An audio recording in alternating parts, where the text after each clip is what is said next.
ye kopesa bomoi. Elinzeza ye awanase. Elinzeza ye kopesa bomoi. Awanase. Elinzeza ye kopesa kimya. Yende mobihikisi. Yesu aye kopesa bomoi. Awanase. Emmanuel aye kopesa kimya. Yende. Voilà, notre papa, notre livre, notre feu, Emmanuel, papa. Anayo bazala nzala bangi balia. Bileyo euti likolo le pain de vie du ciel. Ya on a pu se maloba na kombo na Yesu Masiya. Merci. Amen. Seigneur Jésus-Christ de Nazareth, na kombo na Yesu. Pona biso nyonso bana ensemble, tout le monde na liboso na yo. Nazongisi merci na mona na yo, papa mafuta révérend. Pona lilobo ya pesi biso. Au nom de Jésus-Christ de Nazareth, Kembo na Yesu. Merci Seigneur, Dieu d'amour, Dieu puissant, Dieu le plus haut des cieux. Na yo kaka tomoni sami, pambate mokili. Sans yo, mokili komona bisote. Po mokili zalaki ko vivre na monde de ténèbres. Mais yo ye, po yo zali mwinda. Biso pe tomoni sami po toza bana ya mwinda. Toza bana ya oyo bazalaki rejeté. Les rejetons azongi na mabele. Bazo monana.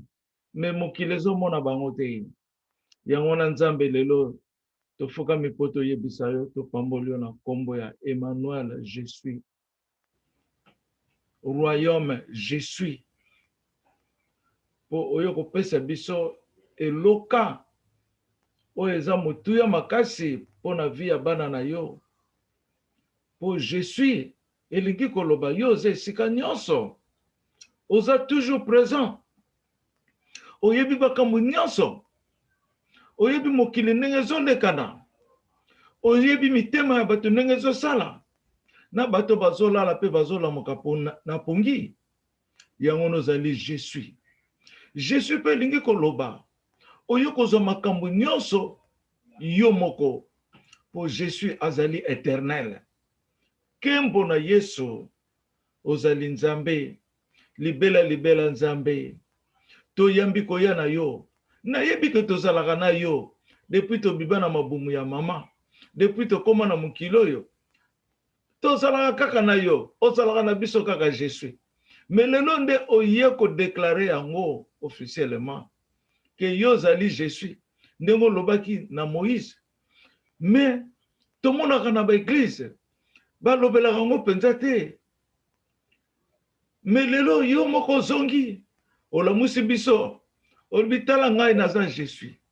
Naza royaume. Je suis zali celui qui existe. Oya lembarate. Oya za toujours puissant. Oya za toujours capable. Oya za toujours riche. Oya za pauvreté. Po ozana nyonso papa. Mokilo yendo sali. Mokilo ezali yo. Yango na toyembaka. Mokili ezali yo. Mokili ezali yo. Oh, mokili ezali yo. Jésus, le bon, le royer. Mokili ezali yo. Mokili ezali yo. Mokili ezali yo. Je suis ozali royaume ya Nzambe. Bolingo ezali yo. Bolingo ezali yo. Bolingo ezali yo. Yesu ozali wayo. Kembo na Yesu. Bolingo ezali yo. Osalaki mokili na bolingo. Osalaki nyonso na bolingo. Pambate ozali je suis. Je suis azana makambo bene oyeza de bandilité zana sukate. La puissance des divinités, le alpha et l'oméga, le commencement et la fin. Il n'y a que toi, le monde. Mokili, il n'y a que toi, royaume, qui est je suis. Merci Seigneur. Et c'est to komi na yo sikamoko. To komi bana na yo, yo papa na biso. Toza na kati na yo. Au nom du Père, du Fils et du Saint-Esprit. Au nom du Père, du Fils et du Saint-Esprit. Na kombo ya papa, ya mwana, pebo limo santo. Nzambe, oza nyonso na manso na mokili oyo. Tosengi bolimbisi. Tosengi okonduire biso. Na plan de la divinité ya vérité na kati ya motema na yo na bolingo na yo na mesa na yo na biro na yo. Po yo ozali, je suis. Par l'autorité de la croix, l'autorité suprême, l'autorité élevée au plus haut des cieux, par la sanctification de son Père, le sang du Père que tu nous as porté pour nous acheter d'un grand prix, nous sanctifier. Aujourd'hui, nous sommes le sang de Jésus-Christ à Congo. Une nation exceptionnelle qui porte ce sang. Et ceux qui t'ont embrassé dans le don de Jésus-Christ, notre Seigneur, notre Dieu, notre Sauveur, ils sont aussi sauvés dans le sang du Christ. Et tu es venu nous activer par la promesse que tu nous fais porter aujourd'hui, que tu as mentionné, Nalingi Congolais nyonso abika kembo na Yesu. To yebi ke nzambe plan na yo ese kokisa mi. Ese monisa mi na mokili. Ya solo ozali nzambe. Ya solo ozali papa.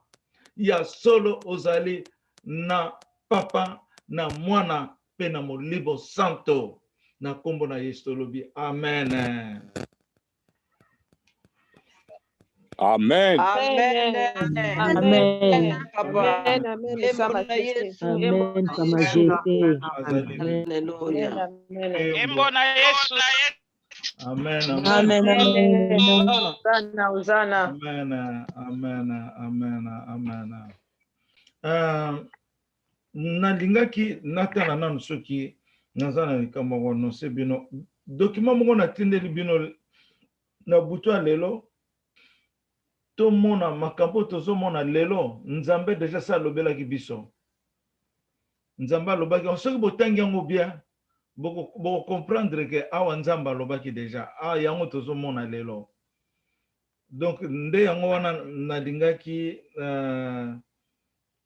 natala nano soki naza na prophétie ya Zeramuke. Tobandi directement na prophétie samedi le 20 lelo toza vendredi donc bosse na lobaki yango. Je cherchais une vidéo bon c'est na lobaki. Bon nakanisi toke na leçon na biso totindaki lelo toko découvrir makambo mingi totangaki yango me toyebaki yango te. Donc ezali Dieu dévoile les totindaki yango na juin mais tokaptaki yango pena bien te. Au nom de Jésus-Christ, Dieu dévoile le secret caché de Papa Elinzeza, la main de Dieu.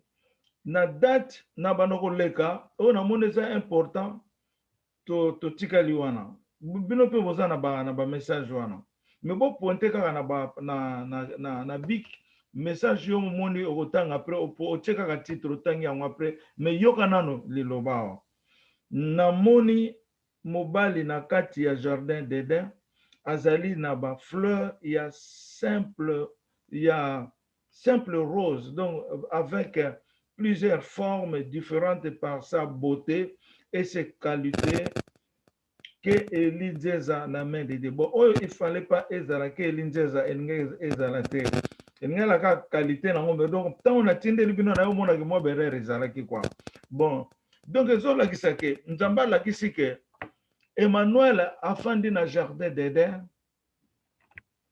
Et puis zela na après wana namoni mobali na kati ya jardin d'Éden ezali azali na ba fleur omoni awa na répété ngo lisusu.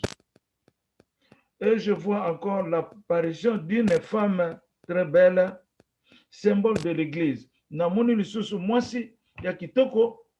La présentation est bien na kati ya jardin d'Éden. Namona ki mobali wana za Emmanuel. Mwasi wana azali nani? Azali église. Mwasi wana azali épouse. Yango na fona expliquer bino bopo biloko wana nyonso na koki ko expliquer ngo na nani te po bato mingi pe bato za pe na benemi ebele oyo balingaka koluka o bango balingi nzambe ka mutayebi. Mais na bino siko fona expliquer bino poto oyo jardin d'Éden ngolo banene. Ozomona jardin d'Éden za promesse nzamba pesaki. Na bandaki ko lobeloko na kanisi na Congo na kozala peut-être deuxième, peut-être troisième, peut-être dixième.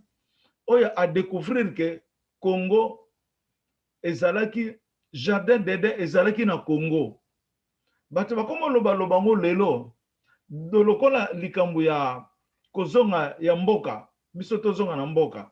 Bato bakoma chauffer ngo lelo faut kozonga zonga na mboka faut ozomona mais biso tolobaki yango déjà tolobaki ke motema ya bolingo ya nzambe eza pembeni ya motema nyonso ya Israelite poti nzambe akozongisa biso na Congo. Na lobi biloko wana presque belé bambule leki ata ba 4 à 5 ans. Ozomona sikoyo awa tozoloba likamba jardin d'Éden. Donc nzambe azolakisa biso ke jardin d'Éden yango esezongi. Pona nini ezobima kombo ya jardin d'Éden nde nakoko répondre biso.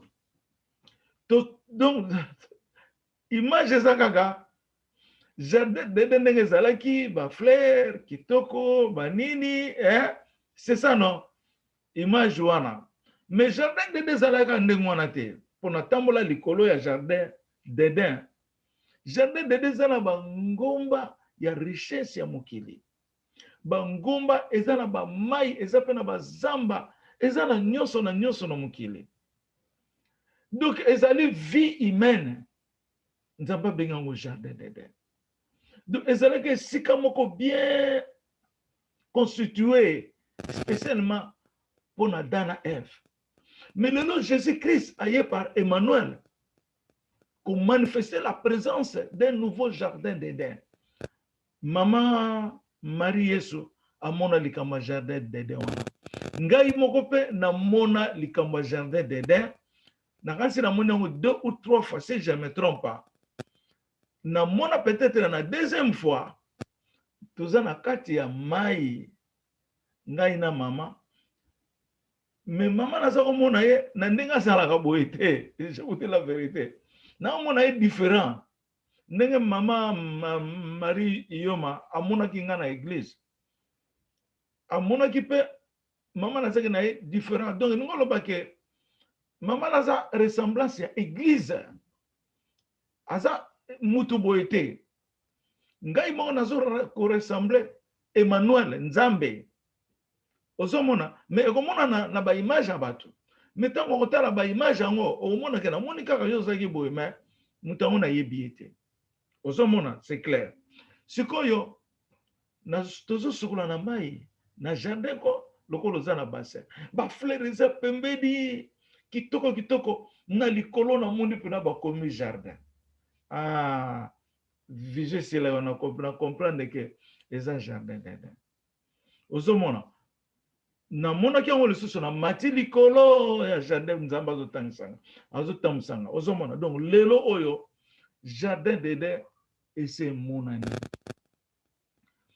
Tant bozomona papa na bino, tant bozomona église na bino, o eza ensemble tozali, c'est le jardin d'Éden. Makambo nyonso ebandaka na spirituel.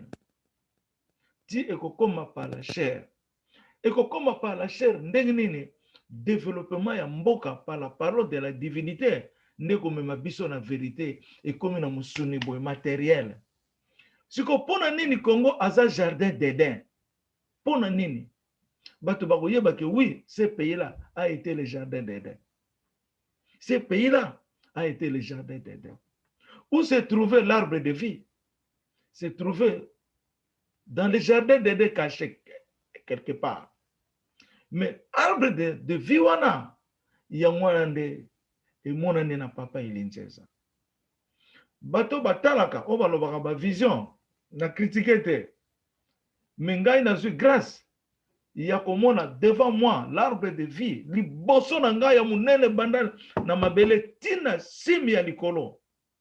Tana nzete munene bo. Ndenge kaka Daniel amonaki na ndoto na ye na roi ya Babylone. Ngana vivre ango. Mais papa na ngalo bien loko eza liboso na yo, c'est toi-même. Et on a naebi ke naza arbre de vie. Pour papa na nga oza bénédiction ya mokili. Ozomona donc jardin d'Éden. Yango na nzamba zo seka mokili po bato bazo bate pai mapambolo ya mokili utaka. Bazo bate pai bénédiction mokili zo uta. Et pas une bénédiction mokili zo uta. Baza ko bomango, baza ko sundola ngo, baza ko nyata ngo, baza ko fuso na yango. Batu baza kaka batu, batu bako tikala ka batu. Yango na nga vrona lingite bozala na statut ya homme. Bozala na statut ya homme spirituel s'il vous plaît. Bozala susu bato mokili te. Jésus-Christ oya zonga na le Père asa quitté le bisawa. Tozana yemoko. Tant qu'on a un royaume, tu es esprit, alors pas mon peuple utaka et pas ekende ke oyebite. C'est ça qui signifie que nous vivons de l'heure de l'esprit. Toza musunite ezana nandeko moko lote ndoto moko kila. Lote ndoto amoni neti be nemi bazoya bazoye to ndenge nene. Mais ya mati likolo. Ah na comprendre papa na. Ah mobali. Tango ba nemi bazoya yaza likolo. Yaza likolo. Tango super bazo mona yote. Ibe yozo mona ba. Eningolo banene. Ti esprit. L'esprit otozobenga Yesu Masia, il vit en toi. Yangona to perdre ba opportunité wana te. Tant on a biso se kokaki biso photo profiter nango. Ngai nazomona ba succès na nga, mais loko moko kaka nde bataki lingi ko tika ngate. Mais nazomona succès na ngai nazomona mapambolo nzamba zo pesa na bino o nga nazomona nazokozwa na nzambe. Je vis ça. Ozomona bon. Na kei na kuna tolobi mwa mingia na kei na la vision continue dans la même. Je vois une démonstration au ciel. Il y a la puissance du feu et de tonnerre avec ces éclairs manifestes en ordre par la forme d'arc-en-ciel. Donc ba kembo na kembo to benga ba gloire ya Nzambe ezo manifester na likolo ba moto ba kake ezo manifester pour la cérémonie ya royaume ya Jésus-Christ. Wazali je suis. Bato bazo mona yaza mutu te mutu muke, mais je suis, il est le monde. Mokili ezali yo, mokili ezali yo, il est le monde. C'est lui qui a appelé le monde. Nyonso tout na mokilo e uti pa na ye. Il est la croix. Mokili ezali yo, mokili ezali yo, mokili ezali yo. Jésus, le bon, je suis. Kembo na Yesu. Fona consoler bana na ngai, bana papa na fona consoler bino. Fona pesa bino kimia ezala na bino. Oh non, bo mona te na vie na bino. Fobozo kimia wana papa na ngai lobi okokota na circulation ya mitema tina makila na bango mobimba. Okolaborer bango salité za na kati na bango. Ozomona nde yango wana to continuer. Et puis démonstration monsieur c'est ça namaki na moment wana na moni lokola babenga kwa ru mona mais eza ebale bambisi bazotambola ozotala pena ko likolo bambisi pe ya mikete tala ba poisson na leki wana la foi de Dieu a parlé tango nazotala ba démonstration wana nde première fois na yokaka kembo na Yesu pa ye moko Jésus Christ na lobaka ngo me na yoko yoka ngo pa ye na Yesu go alobi wapi la voix de Dieu a parlé kembo ya gloria na likolo kembo ya gloria na mabele elungo loba nini kembo ya gloria na likolo po ewuti na likolo pe kembo ya gloria ekiti na mabele wana siko nzambe alobi donc nzambe a sanctifié déjà mabele na ye po abengango kembo na gloria ezali Afrique gloria ezali kombo ya nzambe alongoli na mystère na ye kombo moko babengaka gloria alongoli yango apesi biso bana na ye nde na yoki nzambe alobi to reconstruire mokili ya sika ekiti na millénium yango tozoloba ezalaki très important to recommencer lisusu to yoka lisusu message oyo bandeko na ngai oyoki nde na yoki nzambe alobi to reconstruire mokili ya sika ekiti na millénium ndenge nini nzambe alobi to reconstruire mokili ya sika ekiti na millénium mais bato bazomona millénium yango te mokili ya sika ekiti na millénium est-ce que tu comprendre secret za wana nana kopesa biso réponse to reconstruire mokili ya sika ekiti na millénium mokili ya sika ekiti et atterrir na millénium mokili ya sika soki boza na réponse to bomba ekiti na millénium cela veut dire dans la koko répondre pas zwata mapambole nana ko répondre mama tondo zo chaka mtu na sebo problème mama tondo Nelly nana koko répondre bana Yesu bana Israël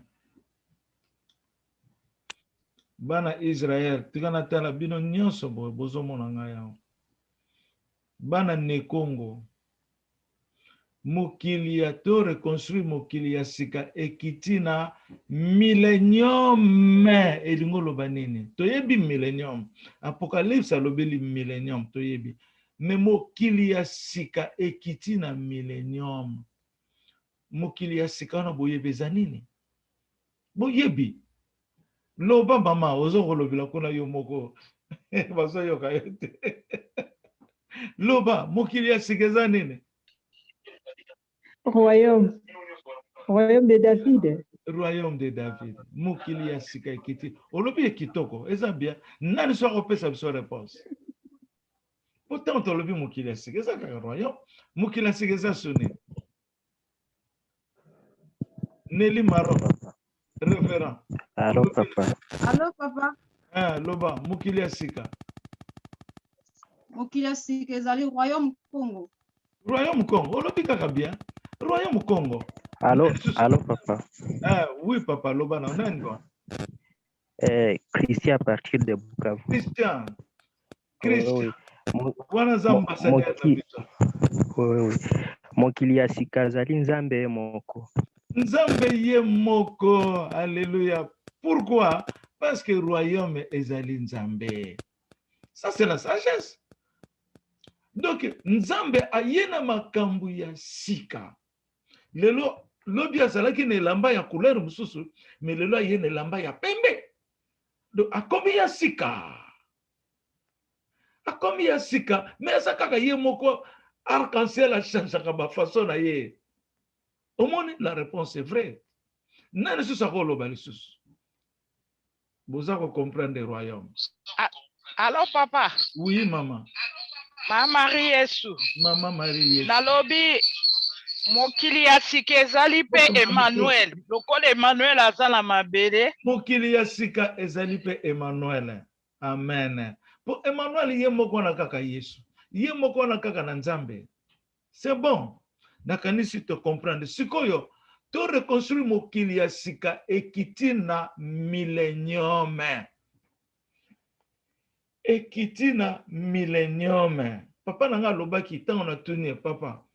Lobela nga soki na kende Congo be na kende Congo te salanga elembo. Alobi nanga omona sanza bondoki. Ya mibale alobi nanga soki yo okiti na Congo likolo pe ekiti na Congo. Likolo pe ekiti na Congo. Mais tu as dit que na Congo, parce que tu as dit que Congo est wapi kiti wapi. Mais ça mystère, mystère ya Nzambe. Pona mona ki ba angelou. Baza ko yemba bisika to yembaka eponama. Bisika to yembaka o eponama ye. Bisika to lukaka eponama oh yeah. Yesu yo bolingo bisika to yembaka ezali Yesu kaka na Congo nde ba yembaka Yesu kaka Congo nde azana ba nzembo original ya likolo. Amen. Kembo na Yesu kaka na Congo. Amen. Congo Kembo na Yesu papa. Ba angelu Kembo na Uzana, kembo na Jésus. angelu nde bazo yemba atterrissage ya Emmanuel. Mais Emmanuel azalaka na yawa na mabele. Même papa na yalo bisoko komi na Congo. Likolo ekiti na mabele. Ozomona kembo na Yesu. Donc eza biloko moko mystère bato bako comprendre ngo te mais bino boko yeba yango. Bino pe boko croire na yango boko ndima yango po boza na kati ya ndako wana. O baza na kati ya ndako te na bazo bundisa nga mwa ete. Bazo bundisa pe bino. Mais bino boza na Jean boza na sengo na bino. Mutoloko la Nelly Maroc. Ce que yazo koma faut akoma kaka Jésus-Christ Elie César. Pona ye donc aza convaincu. Donc papa oyo azo bomba ma c'est lui là c'est Jésus-Christ. Pona ye papa azo bomba ma ponga na bomba ma tout le temps. Nambi bimisaka vraiment te mais nanga ko honorer papa na ngai. Yango na Nzamba lobi les trois noms eza monene pesa mystère ya Nzambe. Cela veut dire dans les trois noms, il y a le Père, il y a le Fils et le Saint-Esprit. Elie Nzesa qui prend le rôle de Saint-Esprit. Mais Elie Nzesa qui est dans le Père, qui est aussi dans le Fils. Mais il prend le rôle du Saint-Esprit. Donc, mystère, wana, okoyokoyoka mutu pasi, okoprendre le mystère. Ce qui nous a balobi, mystère, cela veut dire okoyoka mutu pasi. Okozo réponse peut-être. Donc, comprendre na ndenge yo o comprendre. Mais qu'on va comprendre, pour na yebi bato somo na zala malamu na Yesu. Mais osala bande na Yesu ye moko na zala malamu na Yesu. Osomona. Donc tu parles à lui seul. Ezala bato mususu surtout mibali. Ezala maman Chantal. Ce nga na zo sala troisième personne du singulier va reprobable beza yo moko za komikosa. C'est toi-même, yo moko nde, yo moko, kondo kende la biso na ba indirecte. Maman lo la même chose. Boza ebele oyo, dangi kotanga ba kombote, boza ebele. Mais moi je me cache, nangi komi bimisate, nangi na pesa honneur na papa na ngai. Yango na Nzamba lobi, le trois noms au nom du Père, du Fils et du Saint-Esprit, c'est un grand nom, c'est un mystère. Tu ne peux pas comprendre le mystère des trois noms-là. Et ça facilité dans le Sabino. Et ça mystère moko. N'a pas ça passer pour verset mokoza na Bible. Tango Adana F ba bengani bango. Tango ba bengani Adana F. sikoyo nzambe alobi na le trio na ye alobi to précipité to kende kozwa to bloquer arbre de vie to bloquer yango po Adam na Eve basimba yango te soki basimbi yango bakokoma lokola biso tozali nzambe alobaki yango na pluriel alobaki yango na singulier te alobaki yango bakokoma lokola biso bakokoma lokola nous donc le Père le Fils et le Saint-Esprit donc epai le Père azali Jésus azali epai Jésus azali le Saint-Esprit azali les trois ils sont toujours ensemble ngai nazwi rôle ya mwana oyo babengi molimo santo mais papa na ngai Yesu azali papa ya Yesu pa azali oyo tozobenga le Père mais ekomi mystère soki tomemi yango murula amoni ngai moko nazoloba murula oyo Jean Christian murula atémoignaki yango amoni ngai nazoloba nazanga moko le Père nazanga moko le Fils nazanga moko le Saint-Esprit. Donc c'est compliqué. Et comme compliqué. Mais ngai na tikali na point oyo na kiteli na mabele parce que na musuni ozaka ka mwana. Na musuni ozaka ka mwana. Nazana supérieur oyo aza na kati na nga oyo aza le commandement du monde. Mais nga nazana musuni. Mais nazaka ka mwana oyo bazobenga Emmanuel. Yango na yena kombo Emmanuel. Pour montrer que Emmanuel Azali Mutu, c'est le nom d'un homme. Parce que Nzambe a commis Emmanuel. Nangana tang sabino, papa tangilanga verset moko na Bible. Esaïe 7, verset 14 et 15. Na kwa tire bino attention na 15.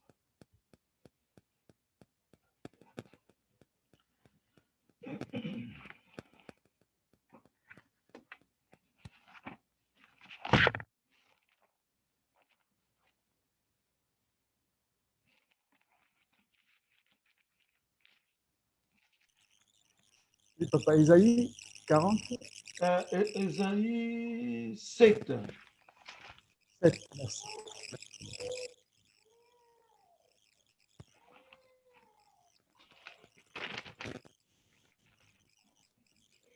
Verset 14 na 15. Mais verset na boye bien batanga pamba. Mais il faut te comprendre ndenge nini Emmanuel azali. Naibi pourquoi nazotangisa bino verset oyo. Amen. Amen. Au nom de Jésus-Christ de Nazareth. Isaïe 7, verset 14, 15. C'est pourquoi le Seigneur lui-même vous donnera un signe. Voici la Vierge deviendra enceinte. Elle enfantera un fils et elle lui donnera le nom d'Emmanuel. Il mangera la crème et du miel. Il mangera, de la crème et du miel jusqu'à ce qu'il sache rejeter le mal et choisir le bien. Amen. Amen, amen. Nakeka na verset 15. Merci, Maman Nelly. Nakena verset 15. Pour verset 14, il y a un de Emmanuel. Nazomona peu comme moi, Emmanuel, paysan, Maman Nabiso, Emmanuel, Azacho, Maman Emmanuel. Mikolo na yoga yesu témoin na ngai. Oyebi, nakena verset 15. Pona yebisa bino ki elinzeza. Nzambe sa lobango na Bible, mais batu va comprendre en côté. Il mangera de la crème et du miel jusqu'à ce qu'il sache rejeter. Jusqu'à ce qu'il sache rejeter. Rejeter le mot Koboya. Koboya, le mal et choisir le bien. Ako vivre, crème na miel et ngolo vivre na vie au bâtiment sauvagement. Mais jusqu'à ce qu'il va rejeter le mal et choisir le bien. Et pas maman likambo bato bazo ko jeje papa na bino nde bazo ye ba version yote.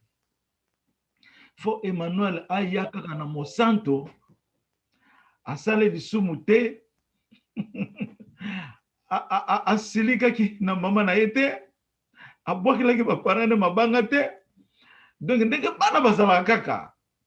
Fo Emmanuel aye spécial. Mwana moko tobengaka fidèle. Bazwa ye na likambo moko mabe te. Ndenge nini yo kondo zala nzambe. Fanza na mwana moko akoko bala te. Akoko kosala pe vi na ye te. Mais awa Bible ezolobela biso jusqu'à ce qu'il va rejeter le mal et choisir le bien. Boya kofinga nga bo juger nga lisusu. Nakanisi na ebi ndenge na ko expliquer bino te. Pour ce verset est clair pour Emmanuel. Emmanuel a kosa la vie compliquée oyo batu nyonso basalaka. Moïse abomaki pe mututi. Moïse abomaki te. David abomaki te. Hein? David kota bomi oyo na de kote mabe. Asali kindumba abomi be mubali ya mwasi wana. Yamona tozolo ba Dieu est mystère. Les trois noms là c'est trop mystérieux. Ngai nasali nini bakomi kofinga ngai yo za nzambe te. Ah! Likambo te nazala nga nzambe te. Nazala nga nzambe te. Mais stati ya mutu kolongola ngo boye. Wana 12-3 mutu ekolandela yo. Hein? Yamona nga nalobaka. Bino nde batu bomonaka nga. Tango Yesu bazo sambisa ye. Balobi na ye, yo lobi ozali le roi d'Israël. Alobi na ye, mais yo mutu lobi yango. Alobi mutu na mnoko na ngai te. E mutu na mnoko na yo. Vous êtes les témoins de Dieu. Yo kanisi nzambe vraiment. Oazali nzambe ya mokili. Alobela bana na ye témoignage ya Elinzeza. Batu bakomi ko bundisa ba témoignage wana. Bakomi ko sala campagne. Campagne zoleka na royaume eza yango wana mikolo yo. Na kati na bino zala batu muso deja sewa bano sala ngo campagne. Nazana problème te. Nazana nga mwana nsuka ya mwana soki nzamba lobi yo za mwana na nga ya liboso. Nani oto yebi kazalaka mwana nzamba liboso? C'est une question. Muto ya lobaka makambo yo, il jure devant l'Éternel, devant le peuple de Dieu. Abanga kape ko lobango te. Alobi ngo pe batan ebele. Ba perroquet baza ko continuer kaka ko loba. Yango na lobia.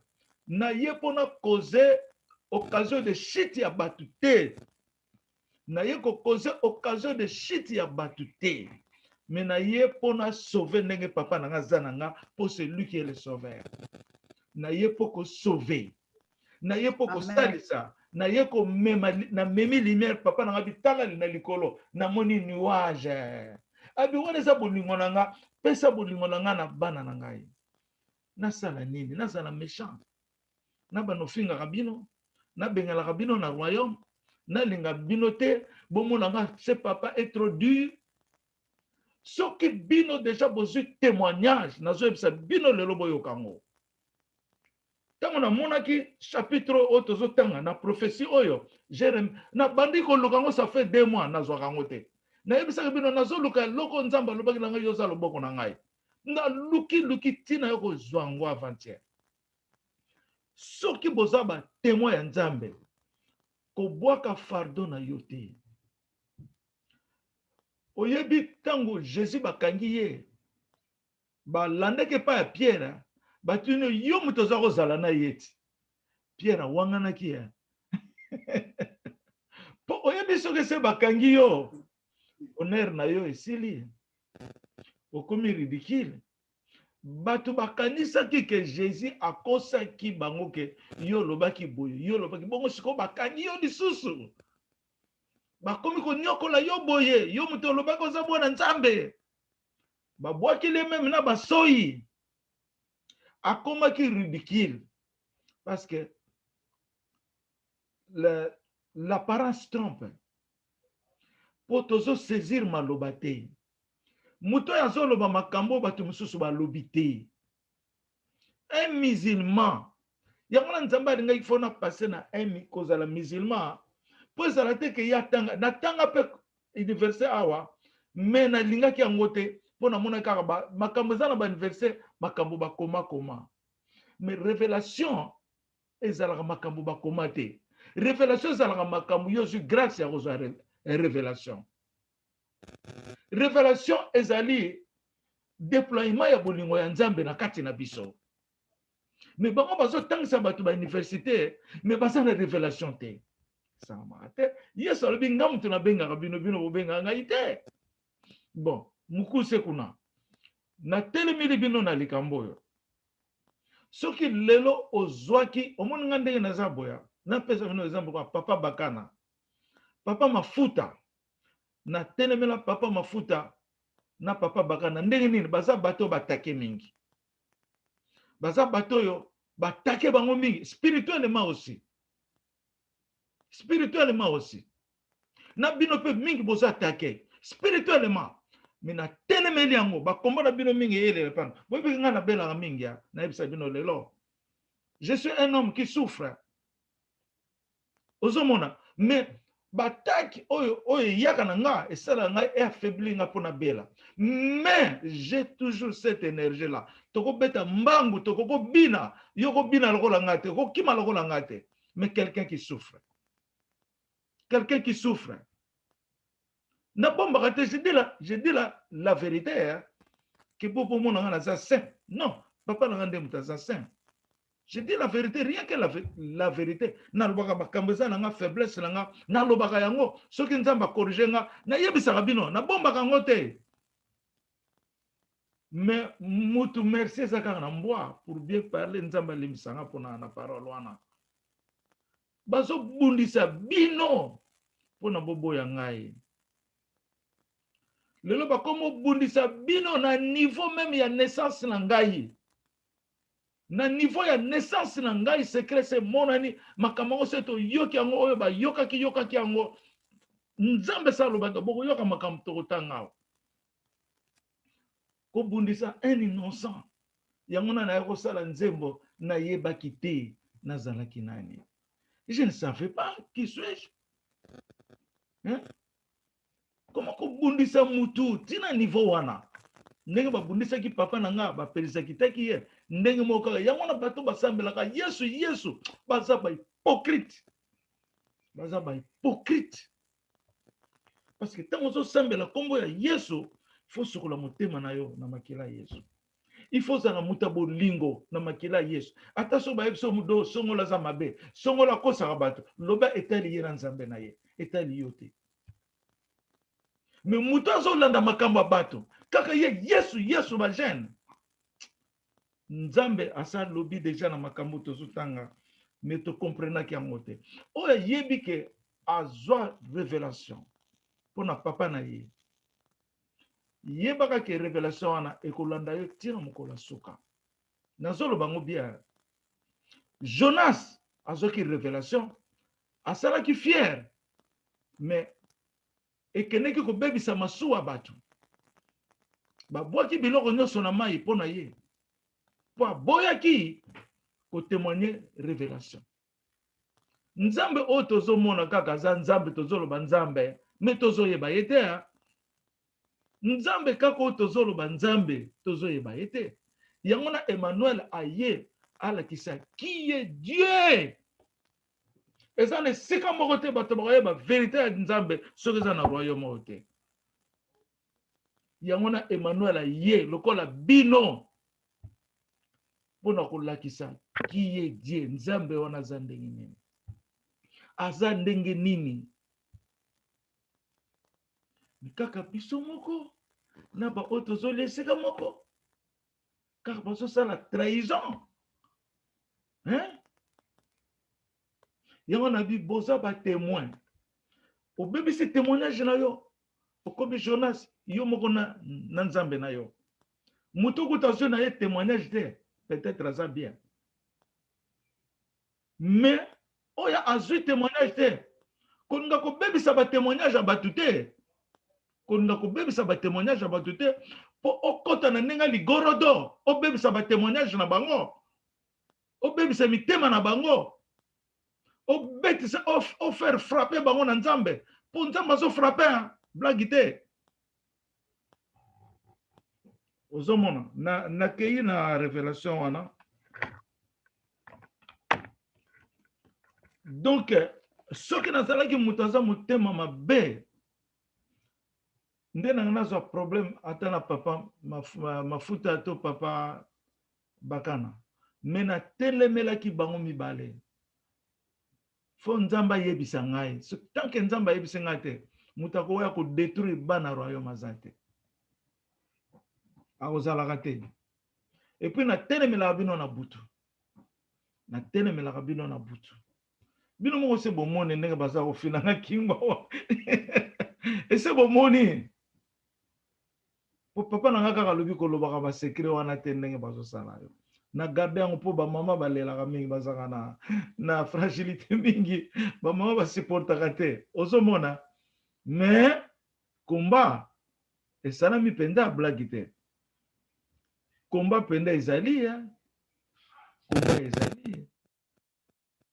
Ti nazozwa bamoto na nzoto na nga, bamoto ya komba.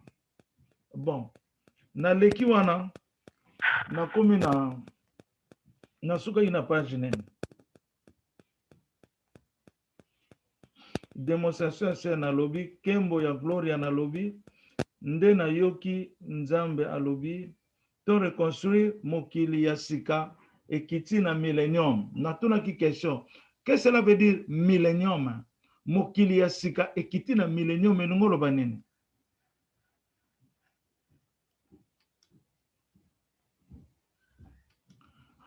Mokili ya sika ekiti na millénium, qu'est-ce que cela veut dire? Nana koko répondre.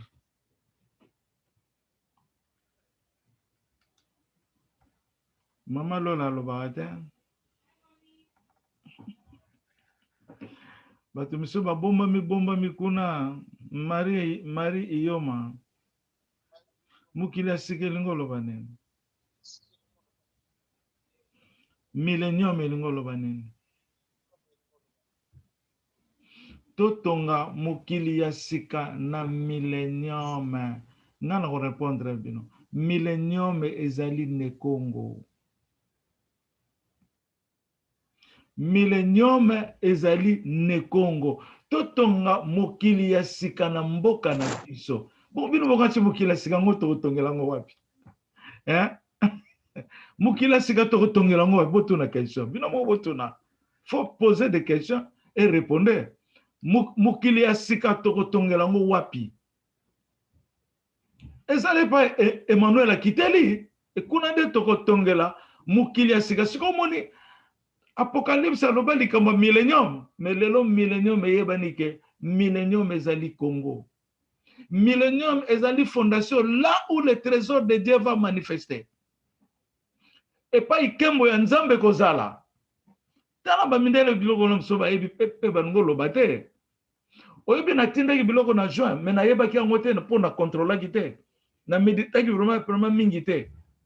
Mais tout ronde na méditango. Na kei na leki wana. Millénium ezali esika kembo ya nzambe komonana na ne Congo na kati Afrika.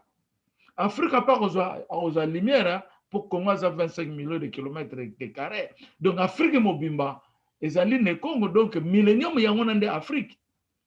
Ozomona nde yango na pe paradis terrestre.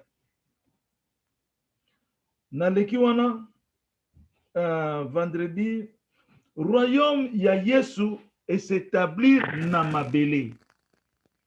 Royaume ya Jésus et s'établir na mabele. Oyebi ngai Yesu vraiment na komona na benga na ngai ka Jésus ya. Nazomona na benga ka Jésus parce que wana ndezali celui qui est. Royaume ya Jésus et s'établir na mabele. Ya na ebisaki bino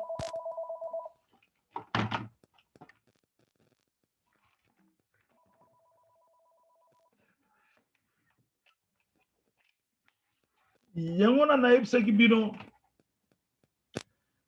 que royaume se fandi fandi biso nde totelemela nzambe, biso nde toluka elongi ya nzambe,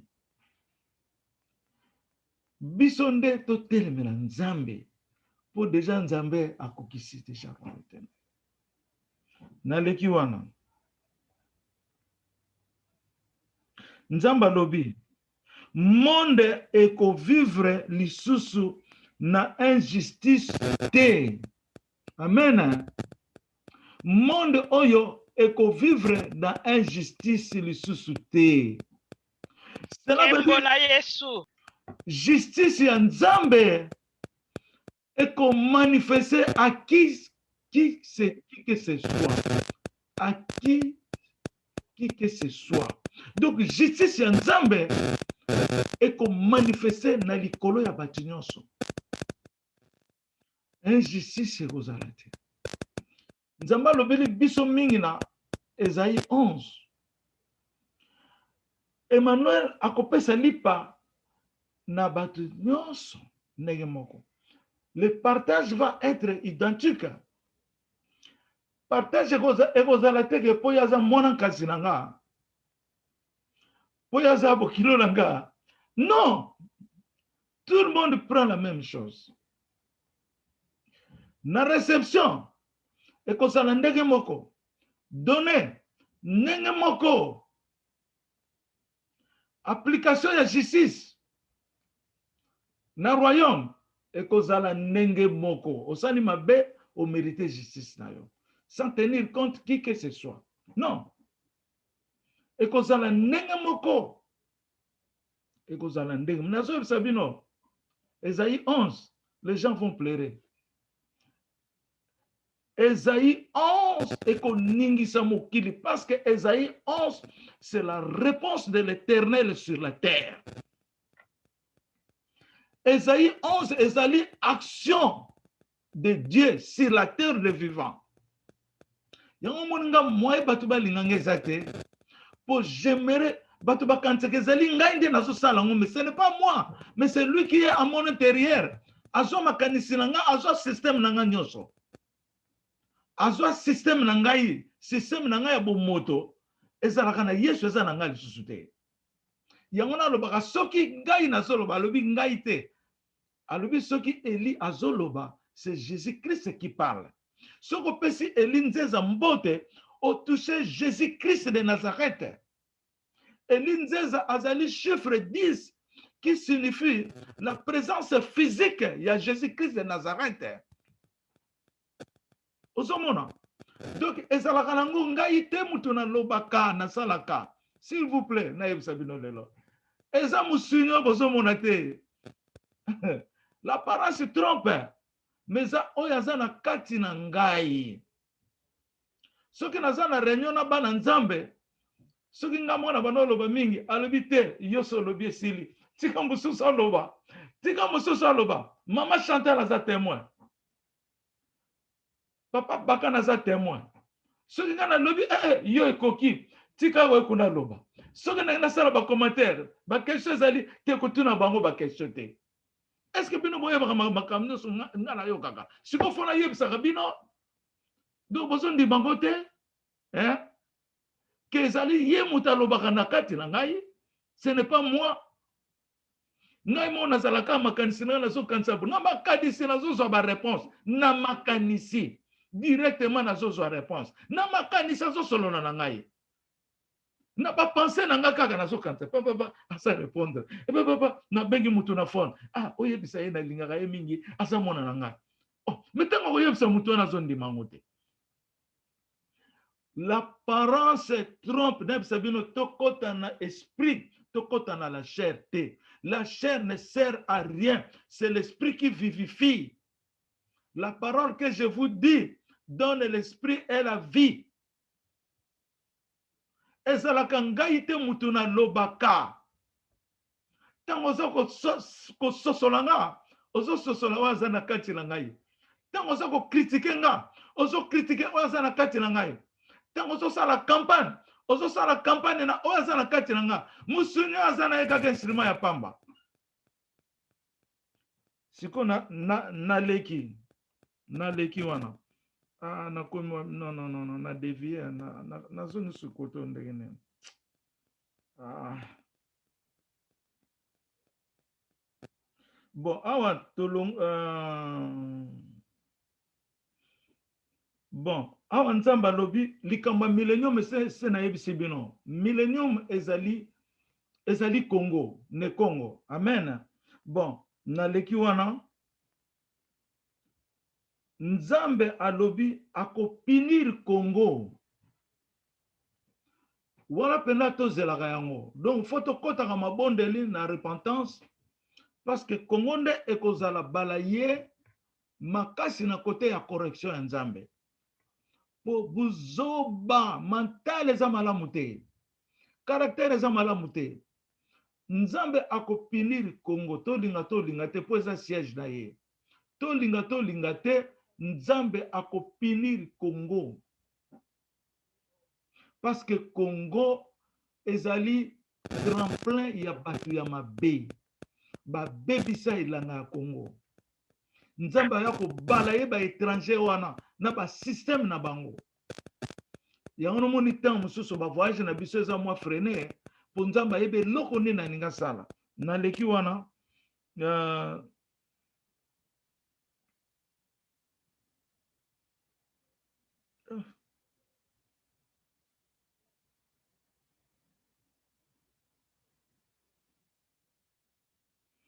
bon na leki wana oya ba le palmier na leki nzeta mbila na leki pona deja tolobela ngo mingi to revisa ngo mingi Congo eza nzeta mbila mboka ya sika eza trésor.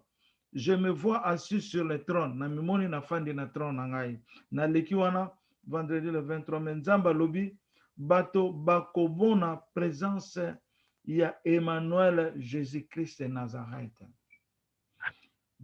Omoni esika bato bandimaka te. Mais bino déjà bomoni nzamba zoloba na bino na royaume te.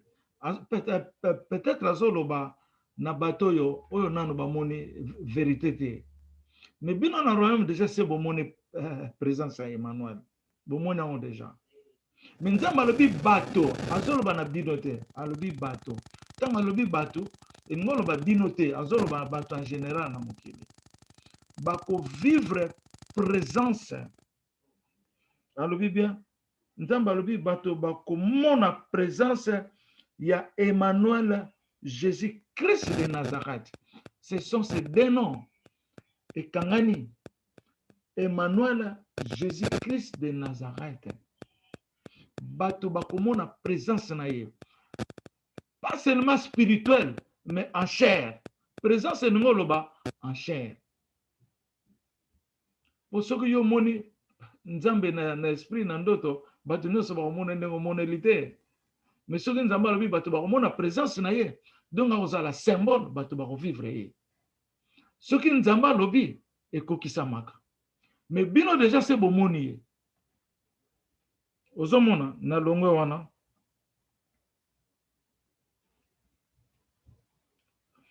namoni ba noir ebele bazali kolia ba mbuma ebele ya mbila bono bato baza kolia ba mbuma ya mbila o ya palmier ebele bazo ko sepela pe wana setoloba wana ngoloba biloko tozo vivre na jardin d'Eden kolia mbila ngoloba eza bénédiction, c'est le pain de vie po biso mbila zo ya lokola coutume moko authentique ancestral loko bokoko na biso ezo monisa mana mbila. Mais or que ce total nzamba za bokoko na biso po tala kaka ba komba zo pesa na mama Lusanto eza ba kombo moko c'est trop authentique. Lusambuka azo pesa bénédiction. Lusambuka na kikongo lelo eloba makasusu te. Mais ezoloba makikongo ya kala. Po na omona que je suis aza mutu ya kala, aza mutu ya sika te. Ozomona na leki wana namoni mai eza kobima, mai ezobima na munoko nanga pe na nzoto nanga mobima mai ezobima. Fwa, mai ezobima elingi koloba purification, sanctification. Donc soki na sambeleli yo mai wana ezoyepai na yo. Mapamboli. Amen. Siko na leki wana nangi na yeba soki mama Monica ye po yango ezalaki très important.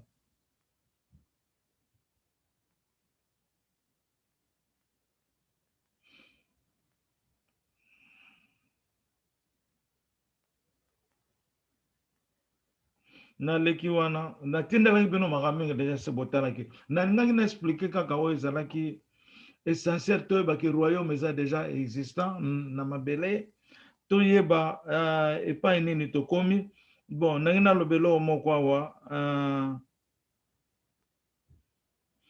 awa ngai moko eli nazoloba avec puissance et force ngai nde nazali le chemin et la lumière ozomona ekomi mystère ngai nde nazoloba avec puissance et force ngai nde nazali le chemin et la lumière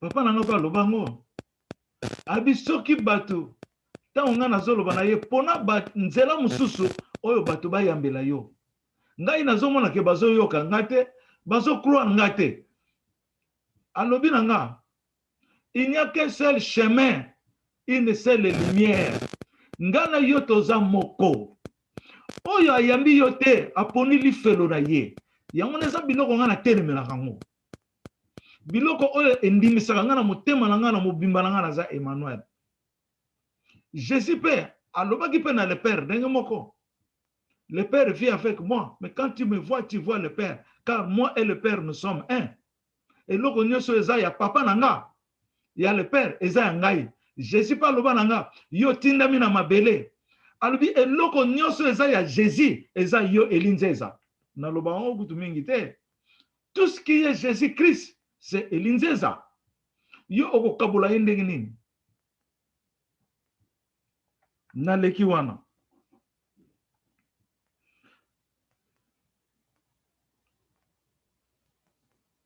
le Seigneur adresse son message au peuple congolais israélite. Alobi, quand tu es béni de rester dans la maison de David, et quand tu sors de toi-même, tu dois mourir. Donc, mutu akoko bima na royaume te. Mutu akoko bima na royaume te. Et l'autre tozo sala na royaume, eza discipline ya batak. Bato muso baza na royaume baza ko attaquer bato na ba masquage moko compliqué solo na ina phone eza na ndeko moko mobile abenganga na phone nazala kuta kolala na moyo na pongi taona na yambi phone na zo attaque mbala moko da sentir que na zo attaque mbala moko na yebise na kubenga yo après na bundi attaque wana mais ya yebite aza mobile aza mwasite na pese kaka exemple ozomona donc na zo attaque da sentir que dans une attaque mbala moko na yebise que na kubenga yo après mais c'est que yasa que na biloko eza na nzoto na ye et puis abenga le naza na pongi fallait pas na lali na moi mbala moko abenga na yambi phone attaque mbala moko osomona donc yo koki ko zo attaque mais oko yeba te que ozo attaque lo nde na bisabino ngana yeba ka po esprit eza na ngana kati na ngai mais batu mingi ba ko yeba te ba benga na phone solo mais c'est bataka ki yo déjà spirituellement oza déjà attaqué yango na foko zala sans cesse na prière mouvement tango to naza ko sala benanga lelo na bano kanisa na yebisa bidango mouvement nyonso yozo sala zalaka na nzambe na kati na yo. Je vous dis la vérité, la vérité, parce que quand vous priez ton corps est lumineux et ça na mote zopela quand vous ne priez pas mote tikali kaka na kati donc esprit ko manifester pa inayo mais zalaka na nzambe l'air nyoso mokili ezali yo mokili ezali zalaka na nzambe l'air nyoso avant de dormir soko so matina mbeta koloba lisuri ka tanga bible osambeli obandi kolala na kombo ya Jésus Christ na zo sabino on te touchera jamais parce que bazako veiller libanda na biso bazozela tola la pongi po ba kozwa esprit na biso po ba bundisa esprit na biso ngaya wana moyo na zoko kaka na moyo déjà ça na bono mona bate ba flesh na bandenge bele na bandenge na bundaka na mukili mobima na zo yebisa bino ba pa ba yelela kinga yawa na yebisa balobi yo ndenge yo zawana ozobunda na monde entier bango tu bazomona yo fo baya kobundisa yo mais papa na nga salongi yango mpona telemeli bango nazosela bango boya venez maintenant je suis là et puis ata bazoyoka nga baya moi je veux vous avancer na kolembaka te po papa na nga aye kosauve ozomona je ne me fatiguerai jamais même ata bainsultera na ndenge ata baintimide nga c'est une intimidation jomso nafandi kaka bo nzambe alobi nayebisa bino ese nayebisa mpe bino yango nafandi na jour ya le 8 janvier mais sikoyo le 7 nafandi na biro na nga wa naki mwa ponge esali nga ndenge ezalaka nalala te na butu nalala boye nasutuka donc ese batiaki nga na esika moko mpo babwaka nga na ravin namoni na bandi kokita nasutuki na mbala moko nakomi ndeke pupupupupupu na bimi wana me bango bayebaki teke nga kokoma ndeke ils ne savait pas po bayebi oyo eza na kati na nga te scorpion efandi pendant 6 heures du temps na kati ya bilamba na ngai na Arabie Saoudite batanta nga na ndenge nyonso eza lelo te babanda koluka mutu ya papa na bino banda kala mais Jésus-Christ est l'accomplissement de la parole et l'exécution de la parole de Dieu. Moka kolongola ngwa zate li loba bakangaka yete yango na bi restez avec le nom de Jésus en toi, il est le sauveur. Osomona na butu Amen. Na butu na ngo siko to bando sala cérémonie ya prière pour tokota le 8 janvier. Oh ba ye kwa take ngai ba ye kwa take nga na masuba. Donc, il faut que nous soyons chaque 5 minutes, chaque 3 minutes, pour nous assembler la tête à l'obélogote. Seigneur, à l'obinanga, pour qu'il y ait des toilettes. Quand nous sommes souba, on a un rosalanayo. Tina souka. Mais, je ne sais pas si vous avez qui me balai. Pour au monde que, il faut toujours nous thème malamu. Toujours pardonner. Soki babundisi bazobundisa yo nzambe na bango biso tozo continuer le champ bois la caravane passe donc bongo bomona kaka na telami na ki na soki na telami et baby si prière le 8 janvier hein papa na nga telemelaka biso na le 8 janvier eza blague te nazo témoigner yango po boyeba eza facilité. Et ça facilité. Mais na nzambe eza facile. Na mikumisi mite, na mikumisa mite. Mais na kumisi papa na ngai. Parce que papa na nga lobaki na nga kokende ko suba te. Atambala moko n'allez pas. Donc ba demo bazalaki te na toilette. Donc kokende ko suba te. O papa na nga zo mona nyonso. Na ko fanda na biro so lobi na nga eli banda ko frapper, na bandi ko frapper. Soki basa ba koma ki wana bazo bata mana banzete na banda na bango nazo mona bango. Ozo mona nde yango no moni papa na bino asala ka musala mingi aza pe na papa na ye. Yango no moni photo za motema malamu. Kolinga kozala motema ya kokritika ka batu te ko yina batu te. Zana motema malamu. Makambo na biso tota retali biso nzambe na biso. Mama Lola amonaki yango. Na bimi na ndako na ye. Na yebise lokola WKI. Na ye na sambela na bandako na bino nyonso. Pona likama mabe eya te. Po papa na nga yebaki ke esprit wana ya piton e ko déranger biso mingi. Mais esprit wana e déranger pe biso makasi. E bundisi biso makasi. E bundisi biso menzamba lobi ezalaki volonté na ye. Po soki to yebi bakambo yote toko yeba vérité ndenge nini. Vous trouverez la vérité vous affranchira. Et la vérité va triompher. Ozomona. Donc yango wana tozalaka kidiba te l'air nyonso. Zala na kombo ya Yesu, yemba Yesu eza moto na kati na yo ya Emmanuel. Soko lali kidiba eza malamu te. kuna olala kidiba te na leki wana zama msuna na loba le Seigneur de somme to bona sena lobi wana sena lobi. Ainsi déclare l'Éternel, la RDC Congo est le sang de Jésus-Christ. Wana seto loba na leki. Ainsi parle l'Éternel. Que veut dire l'indalala? Wana seto loba mboka ya sika. Na leki, dans ma vision, je vois un palmier déjà. Na leki likamba palmier toyebi. Na leki Nzambe alobi. Nzambe asala ki Congo pona ezala bolingo na ye. Nzambe asala ki ne Congo po ezala bolingo na ye. Là, on peut avoir la réponse de quoi? La réponse des milléniums. Donc, millénium eza epai bolingo ya Nzambe ezali. La Bible a parlé de millénium, mais la Bible n'a pas expliqué d'où est le millénium.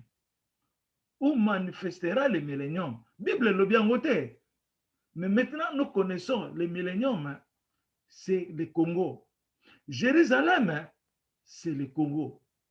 Jérusalem, Congo, c'est le Sion de Dieu.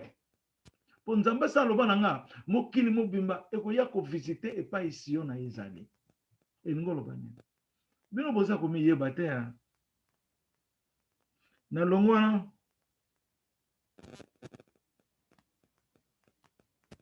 Wana na leki.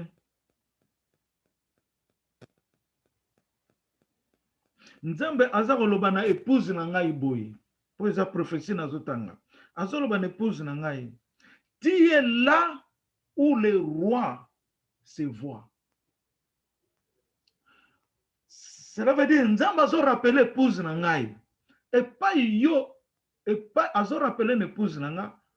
Et pas yo ozali mokonzi ya bakonzi zawana. Donc Nzambe azo benda mato une épouse na nga pour ayeba que là où tu es, le roi est là. Donc eza lokola mutazola la pongi, bazola biseme yo zo yebate que aweza boy. Donc na sens wana ndenge Nzambe azo rappeler. O eza prophétie na zoloba, vérité na ko bomba vérité te.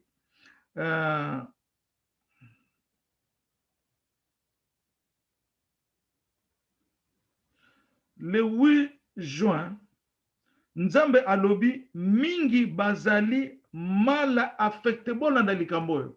Suivez ça très bien. Suivez ça très bien. Nzambe alobi mingi bazali mal affecté na makambo na bango basali me bazali koyeba te. Tolobaki parole oyo na mois de juin. Nzambe alobi mingi bazali mal affecté me bazali koyeba te. Elingo loba dini. Bato yo ba yena royaume pona ko bebisa baninga. Pona ko sala n'importe quoi. Nzambe azoloba na bango. Mingi baza Dieu adresse dans l'assemblée du royaume. Mingi baza mal affecté, mais baza ko yebate. Donc c'est balati malédiction na bango. Balati malédiction na bango. Yamuna na yebisi bino. Foto banga Nzambe.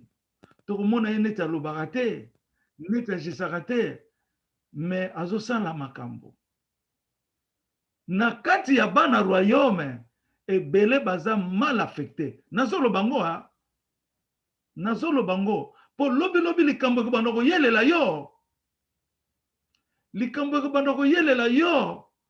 Obosani mabe osalaki, obosani oyo salaki, okomi ko luka oyeba nzela, mais déjà tu es mal affecté. Faites attention et comme mayo dans le boulot ya moto. Faites attention. Faites attention. Yo mono sali butu mabe, o mono ne logo toza bien. Mo yebite koza mal affecté.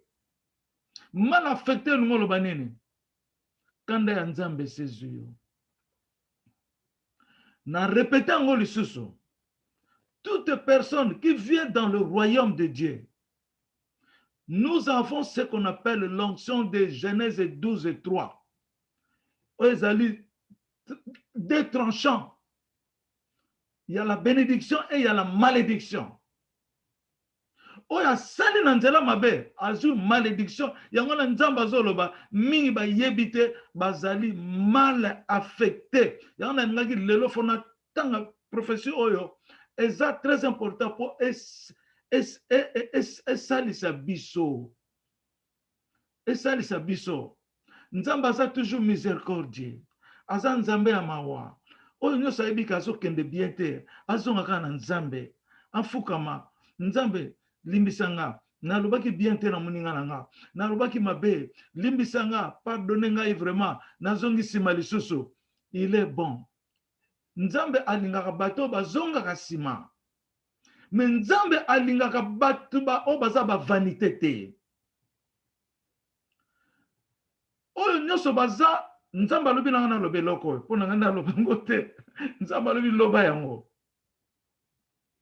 oyo nyoso awangani existence ya papa Elinzeza na sens que papa Elinzeza za Emmanuel te aluki komba na nzambe nazolo bango ya solo yango na lobi na ye ko cause shit ya batu te mais na ye ko cause batu na bienveillance mutu nyonso bika oyo nyonso ba critiquer nga basolo ba mabe n'importe comment ba yeba ke bazu malédiction nzambe bachaka ye musapite jamais nga na vina nga na finga batute batu ba finga ngai finga batute finga batute ndako loba na mutu yoza mabe na ko sala ngote na de nature na kola motema mabete nazana na berere nazana pe na ba faute mais depuis na yambaka Yesu depuis na monaka nzambe face à face nzamba pardonna kinga makamu na nyoso mabe nzamba lobi place yo moni ye tia elembo ki mona ki nzambe batu ba yeba ko mona ki nzambe wana depuis na mona nzambe face à face nzamba lobi soko moni nzambe bo ti pardonner parce que yo ko mona nzambe te soko nzamba lingi te soko moni nzambe ko misé lelo Congo et comme makila Yesu mais batu baza toujours na ignorance batu baza na ignorance mama Lidi muntu azana fongola micro mama Lidi muntu bonamoni Allô, papa. namoni opesa biso zana natura namoni tope mawa to mawa to continue ata dimanche biloko na ngana yebisa bino important et eza yango nde na yebisi bino que royaume eza déjà prêt royaume bandi fonctionne to zelaka te royaume ngo bana mokolo nini royaume ngo eza déjà fonctionnel toza bana ya soso toza bana rejetant alobi yemba nzambe na biso aza malamu mingi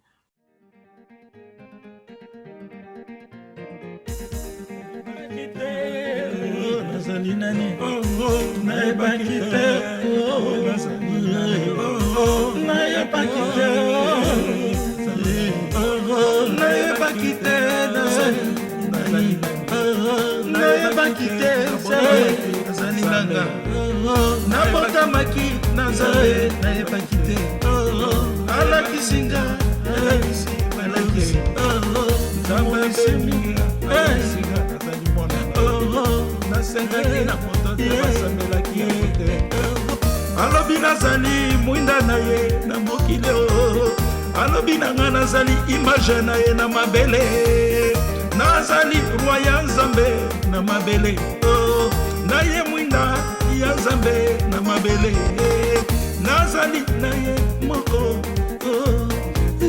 natambolaka na promese ya nzambe ya mokili oyo azali bolingo ya mokili toluka elongi ya nzambe toyeba ye tokende na le don de Dieu toyeba nzambe nzambe atindaka moto moko na mokili mobimba yeye toyamba ye toyamba mapamboli ya Nzambe ye nalukaki yango te nayebaki te bazali kofinganga pamba bayebi te nasengi bolimbisi na mokili oyo baza kofinga Nzambe alimbisa bango bayebi te nayebaki te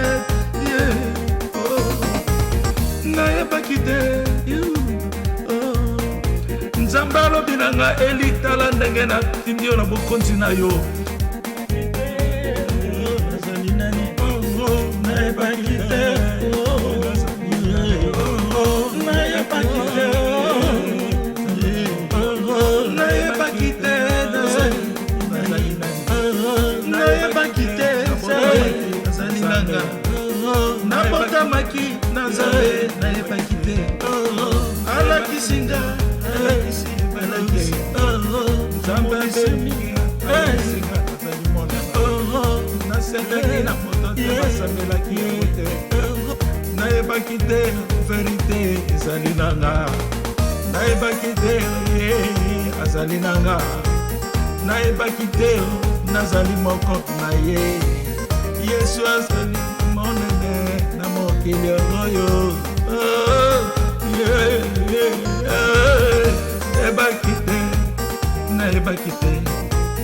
nayebaki te ezali bolingo ya Nzambe nayebaki te ezali makamwisi na ye nayebaki te aye kosove Kongo nayebaki te nasengaki ye te nazalaki musulma